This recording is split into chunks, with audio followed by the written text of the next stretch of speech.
Greetings, fellow adventurers, and welcome back to Pathfinder Kingmaker, Beneath the Stolen Lands. And I thought for the start of this episode that I'd actually go over the buffs that I'm using, what they do, and why I'm casting them. So, for starters, on our sorceress, we've got the Mage Armor spell. This gives a +4 armor bonus to armor class, and most of the time armor class bonuses don't stack with each other. So you can't cast that on a, fighter, and he'll get like 4 more armor.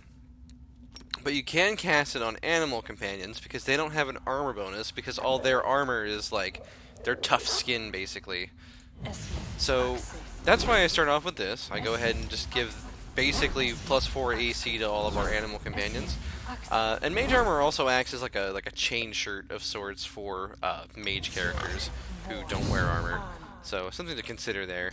And then I don't think we have any other buffs. Well, we actually did just pick one up. So we've got Blur, which gives a 20% concealment bonus. We're going to cast that on the Boar and our Barbarian. So this gives a 20% mischance to anyone attacking who doesn't have like True Seeing or something like that. That can actually like see through, or if they get hit by like a Fairy Fire spell, for example, that can see through Blur as well. But for the most part, most enemies are gonna they're gonna have like a 20% mischance, which is really good when your AC isn't high. But it's also really good if your AC is high. So if it's useful in both situations, that means it's just strong. Because if it's good all the time, then that's how you know it's good. Anyway, we'll go over to our druid, and the first thing we're gonna cast is our first level buffs. It's gonna be the Magic Fang spell. This gives our animal companions a +1 to attack and damage rolls, which doesn't sound like a lot, but when they make multiple attacks per round, it really adds up. And the +1 to hit, when you think about it, is like a stacking 5% bonus to hit. So if you've got like a 60% chance to hit every round, you get 5% more. That's almost a 10% boost in terms of actual offensive ability. So that's why we cast that. Next we cast Bull Strength, which gives a +4 enhancement bonus to strength on our Barbarian. Obviously we want this on our Barbarian just because he's our primary damage dealer. And then we're going to cast it on the Boar as well. And the reason that we're doing this is because this will increase their damage output as well as give them like a +2 to hit. So just a double whammy of just really awesome things. And the thing about all these buff spells that I'm casting as well is, with the exception of Mage Armor, they all last minutes per level, which means that once you hit about 8th level, they usually last about the entire floor. So don't see minutes per level and think like, ah man, this isn't going to last, because the only time that it won't is like at 1st level basically. So don't worry too much about that. And then Mage Armor lasts hours per level, so even at 1st level, that's going to last you an entire floor, just easily. Obviously, these timetables are more for like campaign, so some of these spells might be a little bit broken here in Beneath the Stolen Lands, but Beneath the Stolen Lands is also a lot harder than the regular campaign in some ways, especially later on compared to the main game, so it just depends. Next, we're going to cast Barkskin. Now, I said that normally armor type bonuses don't stack, but in the case of Barkskin, it specifically does stack with other types of natural armor. So we cast it on our Boar to give him more survivability, and then we cast it on our Barbarian to give him more survivability. Now you may be wondering why I'm not buffing the rest of the animal companions as much, and that's just because the Boar is tied to our Druid, who has like the best animal companion stats. The dog also has good animal companion stats, but he's more of like a tripper, and his attack damage isn't as high, and his AC isn't as high as the Boar, because his whole shtick is that he can trip enemies, which is really, really useful. But we don't necessarily need to cast it. Next, we've got Delay Poison Communal. This is what will stop poison from like ruining our characters in the event that they do get poisoned. It lasts 1 hour, which is more than enough time for every floor. And the reason we care about whether or not it lasts an entire floor is because you know that by the time you go down to the next floor, you can always go back up to go to the feast and rest, basically. Now, I don't see any elemental signs on the floor of this area. And I think that's pretty much all of our buffs. Oh, Hurricane Bow, and Aspect of the Falcon, and Cat's Grace on our Ranger. Okay. And by the way, the Ranger's caster level is his level -3, because he starts casting at level 4. So his minutes per level and stuff like that are going to be tied to that. Anyway, I don't see any enchantments on the floor here, so or any magical effects. So I don't know. I think that just means we're fighting normal enemies. Now we are fighting skeletons. It looks like all skeletal champions as well, so this could be kind of rough. It's just going to depend. Thankfully, we've got really, really high, just like alpha damage, as I like to call it, um, where we just do like high amounts of damage rather than like lots of smaller attacks. And we don't have a lot of conditional damage, so like no sneak attacks and stuff like that. So our setup's pretty straightforward. I do have concerns about the late game scaling ability of this group.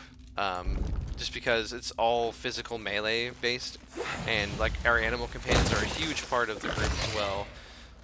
Let's see. I think I am going to go ahead and cast Enlarge Person on our barbarian so that he can reach with his falchion. It's not gonna go into effect this combat, but these animal companions are really, really strong though. Okay. All right, we leveled up again. So for our barbarian, we'll go ahead and take another level of Dragon Disciple. I don't know how many levels I'm actually going to take here, but I thought it would just be fun to do. It looks like the ability boost for strength caps out at +4. So honestly, after this level, we might just go back. After 4th level, we might just go back to Barbarian. Reason being, we can get things like Mighty Rage later on, get more rage powers. The thing is, I don't think the rest of these abilities really help all that much. Resist Energy is okay. +2 Constitution is okay. Blind Sense doesn't really help us all that much.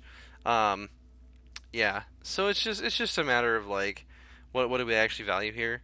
Because even if we went all the way to 10th level, like our bite attack would do more damage, but I'm kind of like, who cares? Because a Mighty Rage is going to do a lot more damage. Dragon Disciple is a really weird class, especially with the way that bite works. It's actually, I think, meant more for sorcerers who like polymorph themselves than it is for fighter classes like it was in 3.5. So a little bit of a mistake on my part. We're going to make the best of the situation, though. It's not necessarily going to be like a bad decision in the end. But let's go ahead and do our skills. Just trying to stick to skills that are appearing in this mode. So we're never gonna really take persuasion unless we're doing like combat persuasion. So like demoralizing the enemy, which can be useful. Making the enemy always have a -2 to hit is pretty nice. The only problem is with any mind affecting thing is that there are a lot of enemies who aren't affected by mind affecting things. Elementals and undead are the two biggest categories there. Let's see. So we get another 1st level spell. Wait a minute. Oh, right, because we technically level up our sorcerer as well when we do this, which is pretty funny. Something we could actually do that would be pretty hilarious is if we gave our barbarian Stone Fist. He could just fight unarmed. But I think a falchion is kind of a better weapon just because of the better crit range. Still, that'd be pretty funny though. And let's see, what would be another good spell we could cast ourselves? Because we've already got Shield, Enlarged Person, and Mage Armor, which are kind of the big 3 that I would want. I don't really see much point in getting Magic Missile when our melee does so much more damage. Most of these spells just aren't that useful at this level. We'll grab Burning Hands just in case we ever feel like using it, but I don't think any of the spells that were left on that list were going to be particularly useful to us. Let's see, we've got Wild Shape Bear and Medium Elemental. Oh, cool. We will experiment with her wild shaping. For the time being, I always like when my divine casters can kind of be safe. I can definitely tell with 3.5 and Pathfinder that they wanted to make it so the divine casters were kind of a secondary in the front line. And the thing is that doesn't really work because you don't want the healer character to be like in the line of fire all the time. So on bigger fights and stuff, that can actually get them into like a lot of trouble. Let's see. We'll go ahead and do urban favored terrain next. I don't really care all that much about favored terrain on these characters, just because we're always going to be underground, I think. But we'll go and take another level. Sorcerer, very exciting level for our sorceress, because this is going to be 4th level spell time, and we've already got regular fireball. So I think what we might do is go with Beast Shape 2, because we kind of wanted her to be a polymorpher, but on the other hand, Stone Skin is just disgustingly strong. I think we're going to go with Stone Skin for that reason. Just because it's an arcane spell that only she can learn out of our party, so... The dog barks because he found something. That's great. Makes you feel all wholesome and stuff. Now, those skeletal champions might have masterwork weapons, but, well, I guess actually at this level I do still care about money, so let's see if they have anything.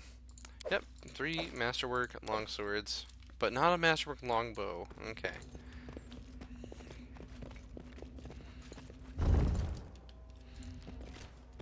Okay, so we've got a boss enemy here. I would really like to soften him up with a fireball first.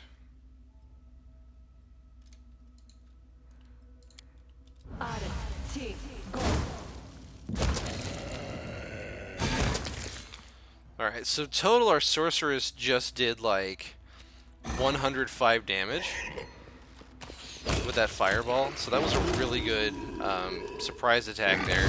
We actually killed the boss enemy before he was able to fight back, which is really good.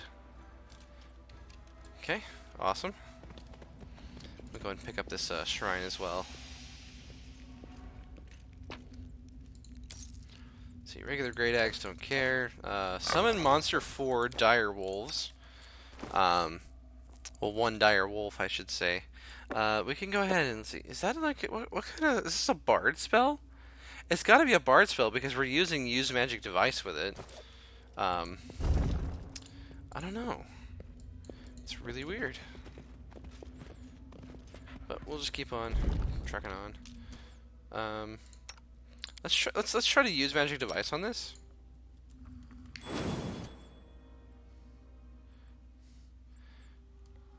So use magic device check. So she has a plus 16. She needed a 20 to make that. Let's see if the summoned direwolf sees anything. Alright, there are enemies in here, so that summoned direwolf will be of use to us. Doesn't look like it's going to be a particularly challenging room, though, so...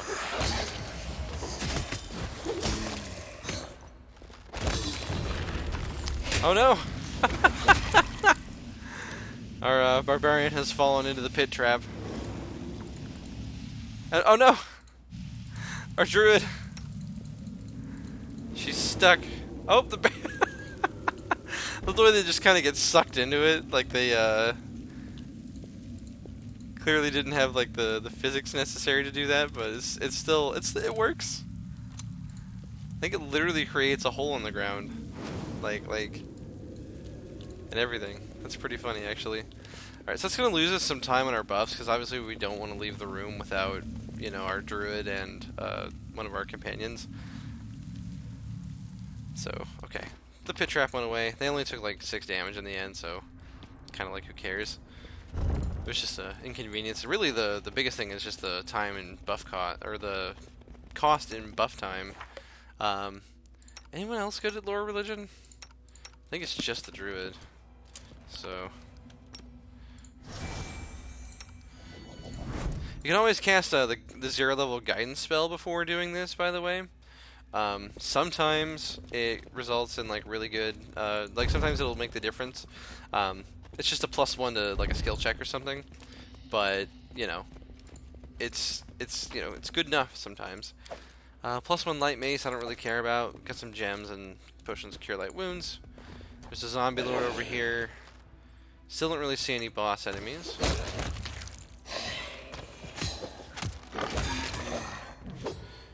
Wow. Oh, nope, there is a boss enemy. Okay.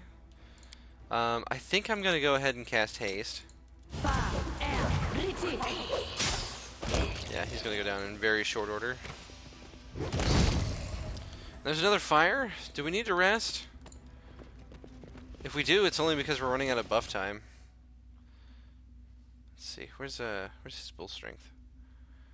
Well, he got a new bull strength, so it doesn't really count. Barkskin's still got an hour left on it. Blur has 2 minutes. Okay, blurs are kind of our test here. So we've got 2 minutes left on our buffs. That's kind of cutting it close, but I think we can go ahead and move on, honestly. We're doing so well that I'm not particularly concerned. By the way, another trick, make sure when you go into item menus that you pause the game. I don't know if that's a setting or not, but definitely something very useful that you want to do as you're playing.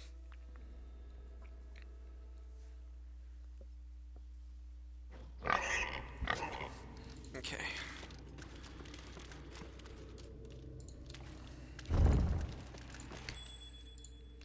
Okay, so I'm so tickled that the dog will like bark when he finds traps. It's great. It's one of those things, man. Like I would love to play games again as a kid, even though like with the eyes of like a young person again, because granted I'm not particularly old myself, but I mean like I mean with the wonder of like a teenager who knows nothing about anything. Like, you know how fun it would be to like be like, oh dude, my dog totally just found a trap. Like that kind of stuff to me growing up was just like the coolest. I always loved that about games when like I felt like this personal attachment to the stuff that I had in game. Yeah, those were good times. Better times? Well, I don't know, but good times nonetheless. I like being good at games now. I'll tell you that much. Not to toot my own horn or anything. Yeah, I'm really good at single-player games. But yeah, I love little details like that. Okay, we got a boss enemy here. We also have to be okay, so actually, this whole floor has the Madness Afflicted subtype. So what we really want to do is avoid a lot of self-buffing and instead focus on just maximizing our damage output. Because you fail one will save here, and you can get confused and just start murdering your own party, which is obviously really bad. Alright, did they drop anything? Ooh, what's this cloak? +5 to Knowledge, World, and Arcana checks, and a +2 enhancement bonus to Charisma. Wow. See, we've already got the Headband of Wisdom, but the +5 to Knowledge skills is really useful, so it's World and Arcana.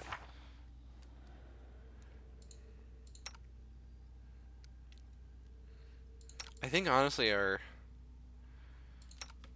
Sorceress would be the only one who could really wear that. It frees up her headband slot, which is pretty nice. Does anyone here need Cold Resistance 10? I don't think so.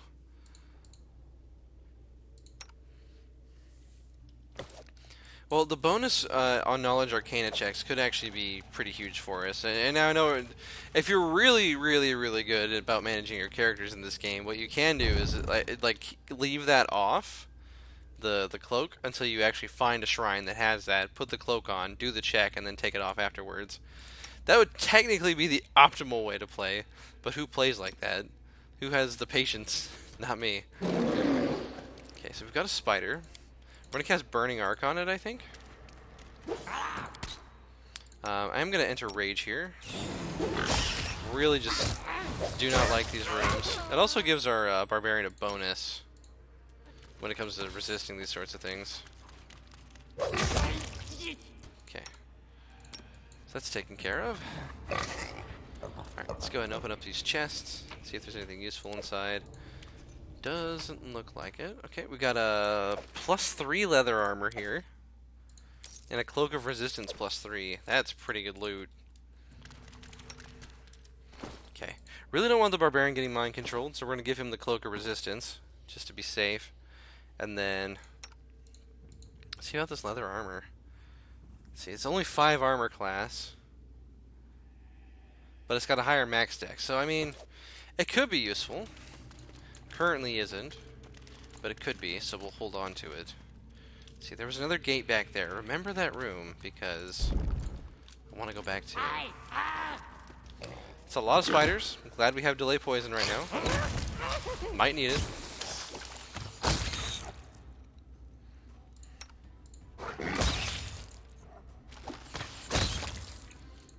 Yeah, and this party just cleans house. This is great.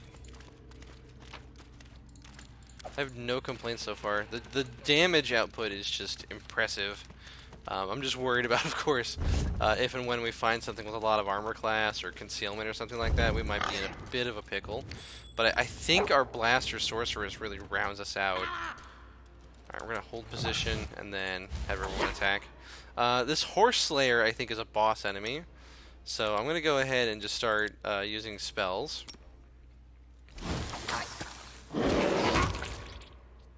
Alright, I think we killed the Horse Slayer. Yeah, he's done. Good.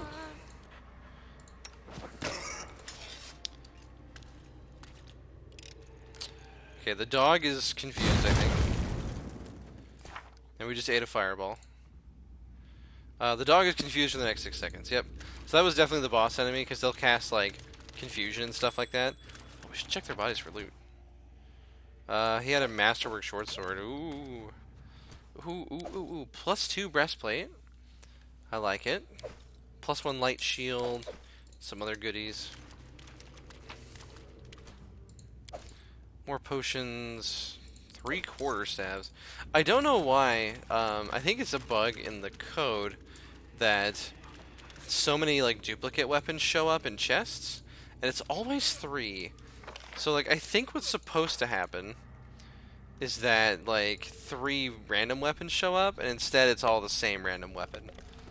But it's hard to say for sure. Okay, get the party ready here and burst into the room. Okay, we got another goblin. We got a goblin commando in this room. So that's pretty scary. We'll go ahead and try to blast him immediately. Yep, there's that aura. Confusion. Corrupting touch could be nasty here. Really got to focus this guy down, or it's going to get ugly fast.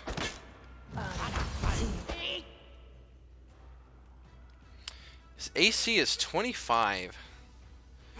That's just impressive. Okay, we got him. I think we avoided all the confusion as well. Nice. Let's see. +3 chainmail. Amulet of natural armor +3. Boots of elven kind. Wow. That was quite the chest. See, it doesn't look like that stacks with bark skin.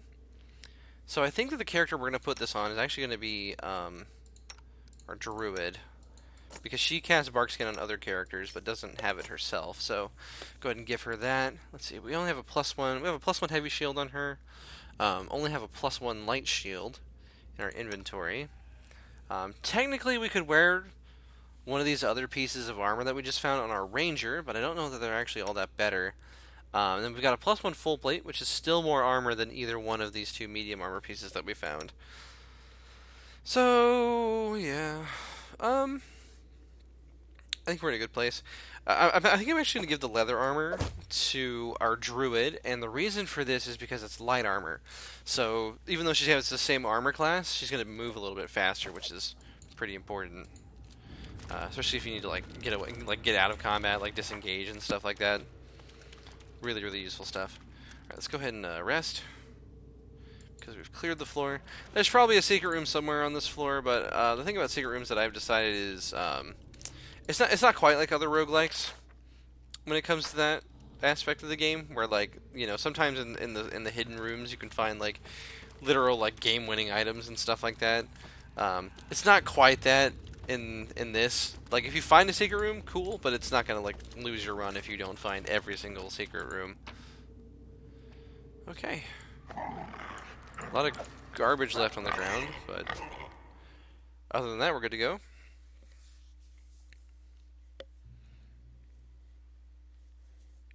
I mean, we're kind of just waiting for the boss to show up, is the thing.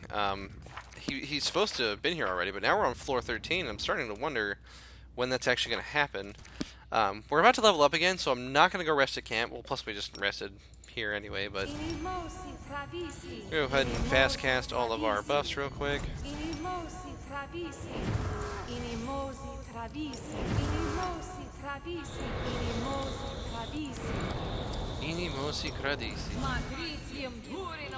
Alright, we'll go ahead and resist fire. Okay. We can cast stone skin, so I'm going to go ahead and do that on like our boar. It's actually a pretty expensive spell to cast. It costs like 250 gold every time that you use it, so I mean, it can be pretty costly pretty quickly if you're not careful.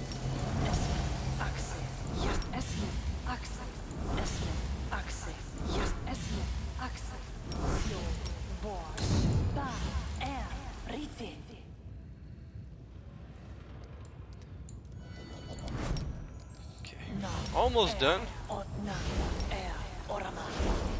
Okay. Good to go. Let's go kick some face in.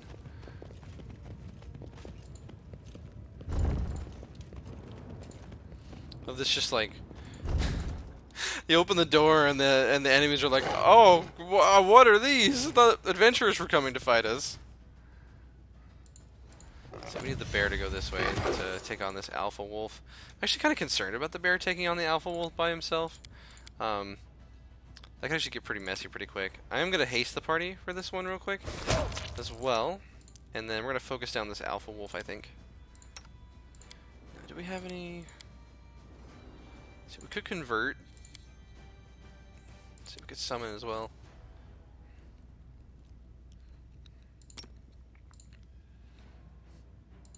We might need it to kill this alpha wolf, so... Nope, the bear's got it. Alright. Oh, this greater werewolf, though, might actually be a threat. I didn't even realize he was over there. Okay. Let's get a flank in with an earth elemental summon here.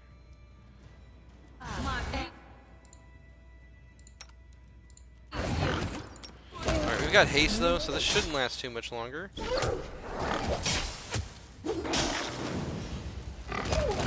Yeah, that was a boss enemy too, so...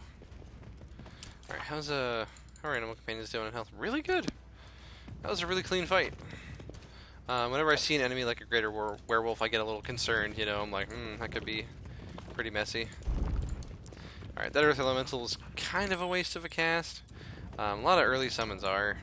Summons you kind of have to cast ahead of time anyway, just because they're a full round action. And a lot of the time the fight can actually end before the elemental, or summon in general, is just able to help. So summoner characters are really interesting in that regard. And that you really have to know how to play them. We'll go ahead and wait and let them come across their own traps. Okay,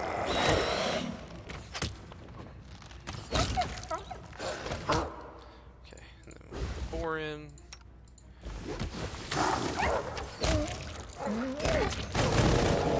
Oof. That could have been really bad if we hadn't had our resistance up.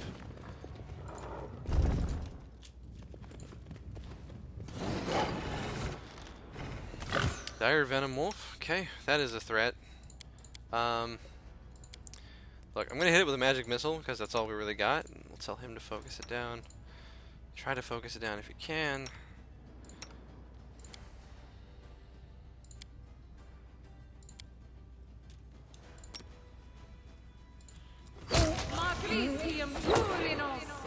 We'll go ahead and summon just to be safe, although we got a crit, so that ended up being unnecessary as well. Whew.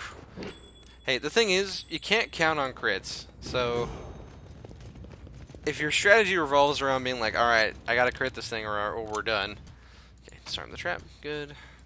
Then that's not a very good, strategy.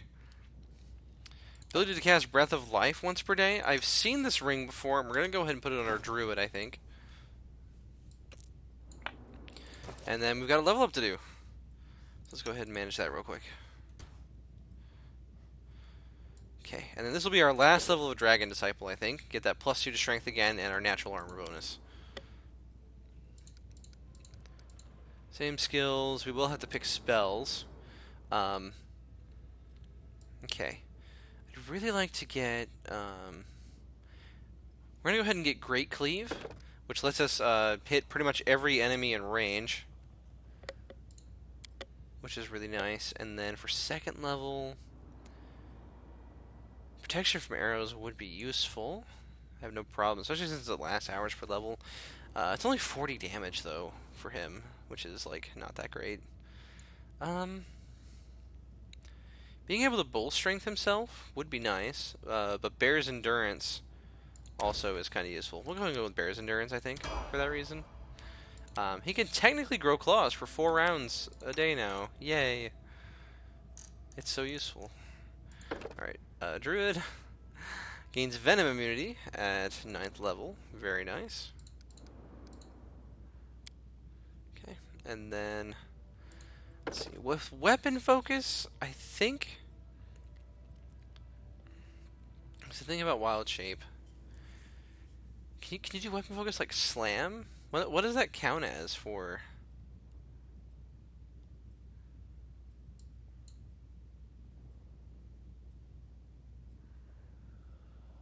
Huh.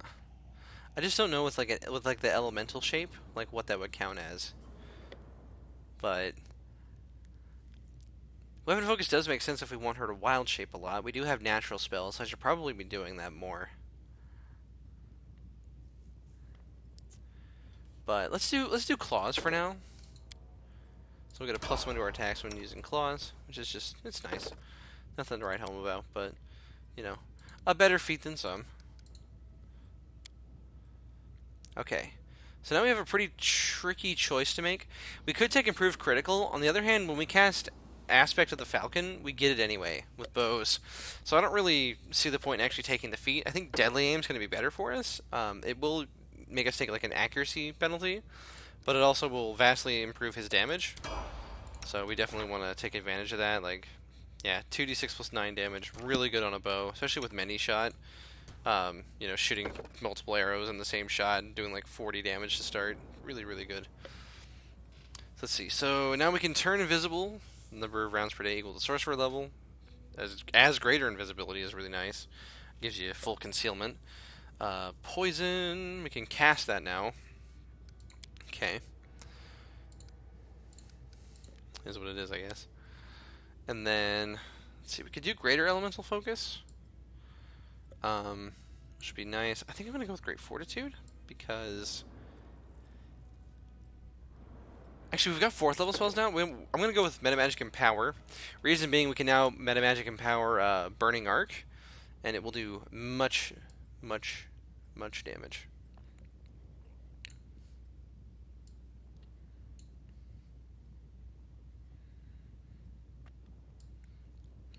Oh, Mirror Image for sure. That's a great spell. If you're ever agonizing over what to take on your mage, get Mirror Image, because then if they get attacked, they don't die instantly. It's pretty nice. We got a lot of good choices at 3rd level. Slow is really strong. We do have Transmutation Focus.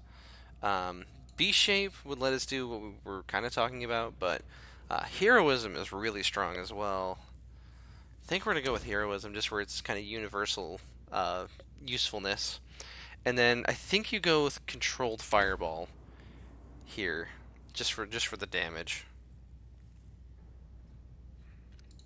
because we don't hit our allies with that ability. Dragon's Breath is only a little bit better, but that's at like 12th level, so you'd have to be that far along for it to be useful. But anyway, I think this is as good a stopping point as any. We've just leveled up, although you know what? No, I'll go the extra mile. We're gonna go ahead and finish this floor off first, and then we'll end the episode. So, because the exit's right there. We've cleared most of the floor. Starting, it all happens so fast, right? We got 2 crits there.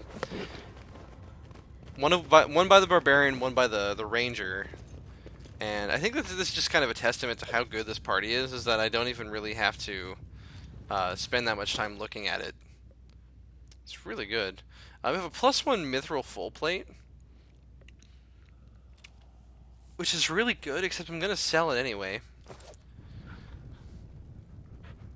because we don't really need it. We don't really have anyone in the party that can use it, and it's worth a lot of money. Oh, glad I didn't miss that. Oh, Windfall. I love this belt. So this is a belt that gives you a +1 to your attack bonus and saving throws, and it's a luck bonus, so not a lot of things stack with that, which is really good. Okay, we'll go down to the next floor.